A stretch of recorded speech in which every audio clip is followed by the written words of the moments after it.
सांगा बा, आईच्या उदरामध्ये असतो तो, आईला तरी माहिती असते का काय घडते ते? सांगा बघू. तो जेव्हा जन्माला येईल तेव्हा आई त्याला बघते. तो 9 महिने 9 दिवस आहे, काहीतरी जाणवते तिला, हालचाल पण होते, पण बघू शकत. मग त्याला वाढवते कोण? कोण वाढवते सांगा बघू? असले प्रश्न आपण आपल्याला विचारतो का? मग याच्या पुढे असे जर तुम्ही प्रश्न विचारले ना तर दुसऱ्याला विचारणार नाही, देव बघितला का ते देवाचं करताय, पाहिलंय का तुम्ही, असं तुम्ही विचारू शकत नाही. हे असे कितीतरी अगणित असे त्याने उदाहरणं दिलेली आहेत, पण आपण त्यावर लक्ष देत नाही. संत पण रूप पाहता लोचनी सुख झाले हो साजणी. त्याची नजर तशी असते नाही का, जे डोळ्याने ते रूप बघितल्यावर त्यांना सुख. आणि आपल्या सुखाच्या व्याख्या फार वेगळ्या आहेत. दबवलं मिळलं का आता माझ्यासारखा सुखी कोण नाही. ते किती दिवस पुरते सांगा बघू. पण ते समजा बाकी सगळ्या आपल्या, मी बोललो की आपल्या सगळ्या क्रिया सारख्या आहेत, तिथं प्राण्यांसारख्याच आहे. आहार, निद्रा, भय, मैथून सर्व योनिशी समसमान.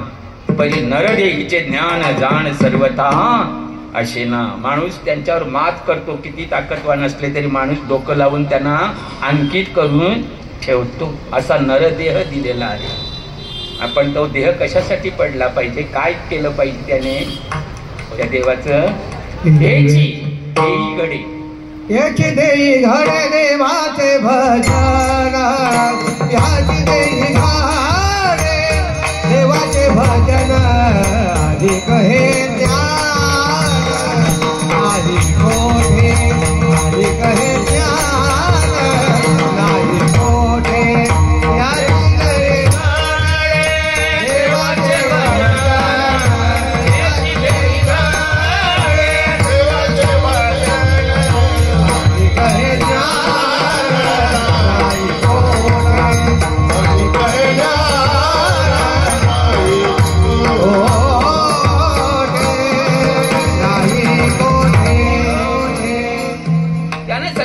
सारखं. पण त्यांना भजन कीर्तन देव माहिती आहे का सांगा बघू.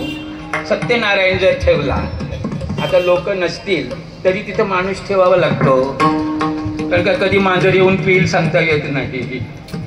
त्यांना ते माहिती नाही. देव ही संकल्पना माणसालाच माहिती आहे की देव आहे, आल्या ना लक्षामध्ये आहे.